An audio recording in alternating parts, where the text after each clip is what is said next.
Hey guys, it is me, the Emerald Sword, and welcome back to another video where today I will be reviewing Rose Madder by Stephen King.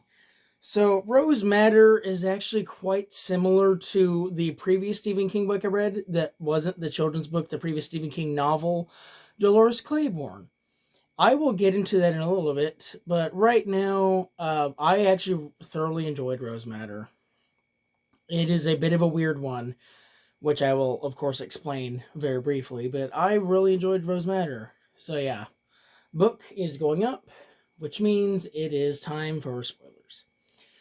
So Rose Madder opens up with Rosie Daniels in 1985, and she's 4 months pregnant.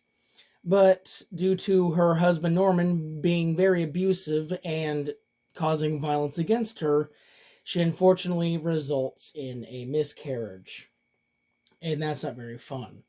So, about 9 years later, Rosie is changing the sheets on the bed and notices a drop of blood. And so, normally you'd be like, okay, what is this blood doing here? But Rosie quickly realizes that if she stays with Norman, he's going to kill her. So, what she does is she takes his credit card and skips town.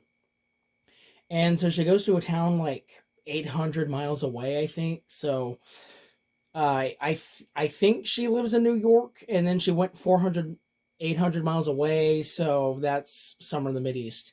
Anyway, so she talked to this very friendly bus attendant named Peter Slowick about her situation, and he gives her directions to a women's shelter for abused women. So she goes there, gets acquainted, and then there, problem's done. She gets a job as a hotel maid, and then everything's going good for about the next month. And then the next month, she decides that she's finally going to get over Norman. And so what she does is she tries to pawn off the wedding ring. But meanwhile, this painting draws her attention that she really likes.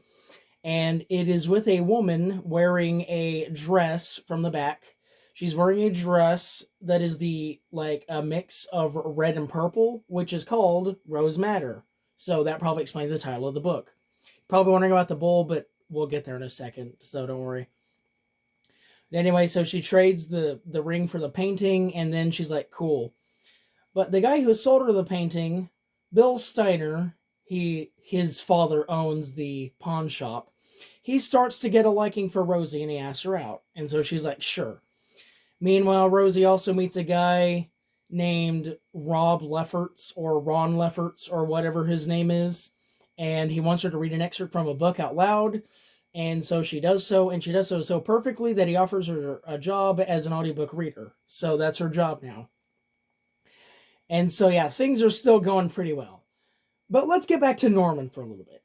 So, of course, when Norman got home from work, because he's a police officer, when he got home from work that night, he discovers that Rosie has left. And he is not happy about it. So what he does is he decides to skip town as well and track down Rosie so he can talk to her up close. I'm not really quite sure what talk to her close means, at least in terms of now, because usually it just meant he just asserts his dominance over her. But I think that he's truly intending to kill her, and which he does, so I think that's exactly what the answer is. So there you go, I just answered myself. But anyway, so he's basically the subplot of the book. He's going through the town, and he runs into that Peter Slowick guy and kills him for information on Rosie. And then later on, he's going to kill Anna, but we're not going to talk about that right now. But so anyway, what's Rosie doing? So that Rose Madder painting that Rosie bought, it's getting bigger or expanding or something, and Rosie's like, huh, that's weird. So one day, she finds crickets in her apartment that she did not remember bringing in at all. And so she starts to theorize, wait a minute, they're coming out of the picture. So she walks into the picture, and then she's in another realm. I know, spooky. And so while there, she meets a woman named Dorcas, who is going by Wendy Yarrow, who is a woman that Norman had killed earlier in his career. And her mistress, who is the lady in the chiton, the Rose Madder chiton named Rose Madder. And basically her baby, because she has a baby, it is trapped inside of a maze guarded by a one-eyed bull named Erinyes, which is the bull right here. So there you go, that explains the bull now. But because of some random illnesses that they could get if they go into the temple, Dorcas or Rose Madder can't go inside, so Rosie has to go in there herself.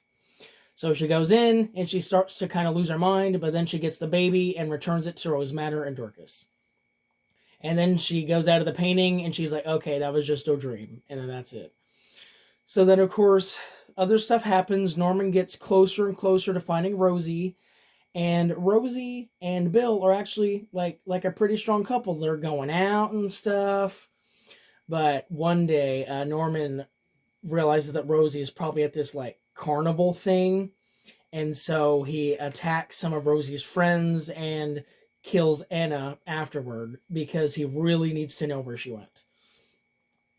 So yeah, about the day later or whatever, like a day or two later, Rosie and Bill are coming back from a date where Norman had cut the power to the lobby of her apartment building, and they just start strangling Bill. So, Rosie and Bill have to fight him off a little bit, and then in the chaos of the situation, they flee to the bedroom or to Rosie's apartment, and then flee inside the painting, which is now in the closet because it was freaking Rosie out. So the Norman realizes that they went inside the painting, so he follows them in there as well. And so then Rosie has to do like some weird Stephen King magic stuff and basically become Rose Madder to lure Norman into a trap where Rose Madder becomes a monster thing, I believe, and then kills him. So yeah, and then basically happy ending. Rosie's husband, who was abusive, is no longer around. She gets to be with Bill. She escapes the painting. All that stuff. And then anyway, Rosie later finds out that she is having a child of her own. Yes, a little child. And so then, a few years later, Rosie has started to become really angry, and she realizes that she's taking up the characteristics of Rose Madder herself. But Rose Madder gave her the instructions, remember the tree. So she goes out to this place, I think it's a picnic spot that her and Bill used to go to once upon a time. She plants a seed there, and it grows into a tree, which helps Rosie conceal her rage. So yeah, that was basically the story for Rose Madder. I get that it's confusing, but I'm just going to level with you. I read the book, and I was still confused, so I apologize if my explanation was really weird, but yeah. Anyway, Rose Madder, I've heard mixed things about it, I guess you could say. I've heard some people say that it's great. I've heard some people say that it's awful, and I've heard some people say that the first half is really good, and then the second half kind of falls flat. I think I'm around there. I mean, I don't think it fell flat at all, but like the first half of the story is about like Rosie trying to escape her abusive life and her abusive husband, and like getting reacquainted into life that she never knew that she could have, and that's really interesting. And then once the painting comes in, like a little bit before halfway through the story, and then all the painting stuff happens. It's a little weird. So I can definitely see why people say they don't like it. I can see why people say that they do like it. And then of course I agree with people who say that the first half is good and then the second half isn't so good. But anyway, yeah, I really enjoyed Rose Madder. And as I said, it does have some parallels with Dolores Claiborne because it's about a woman who is abused by her husband and has a lot of other family issues and has had a hard life, and then she wants a new life out of it. Very similar to Dolores Claiborne, which was the last Stephen King novel that I read, so that's very fitting, I guess. But anyway, so yeah, Rose Madder, it is quite a bit of a thicker book than Dolores Claiborne. Dolores Claiborne was 9 hours, and Rose Madder is 17 and a half. So it's definitely going to be a bigger book, in case you're wondering about that. But it is like solid for about 3/4 of it. As I said, the ending kind of gets a little weird because Stephen King always gets a little weird endings. He always gets weird for his endings. But I mean, Rose Madder was enjoyable. It is a perfectly fine book. I don't think it's a perfect book because that doesn't exist. But yeah, Rose Madder is just a really solid read. I unfortunately read it in 8 days. I was trying to do it faster, but I just could not do it. But if I had more time on my hands than I actually do, I could totally have read it in like 4 or 5 days or something like that. Because that's normal for me. But yeah, I think that depending on how much you read it and how much you're into it, you could read it within a few days. But yeah, that is my review for Rose Madder. Thank you guys so much for watching this video. If you made it this far into the video, I just want to say how much I love you guys. You guys have been incredible.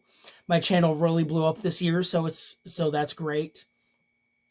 But yeah, and then I have at least 1 or 2 more book reviews before I get to the how many books that I read this year. I did it back last year in 2023, and I really enjoyed making that video, and that got me quite a few views, so I guess I'm just going to do it again every year. But yeah, so yeah, this is it, guys. Either 1 or 2 more books for the year, and then the big finale. But yeah, as I said, thank you guys so much for watching. If you like the video, make sure to leave a like. And if you haven't subscribed to the channel yet, please do so down below. But yeah, that is the end of this video. You guys have been released. And I've been Ben from the Emerald Sword, and I will see you guys next time.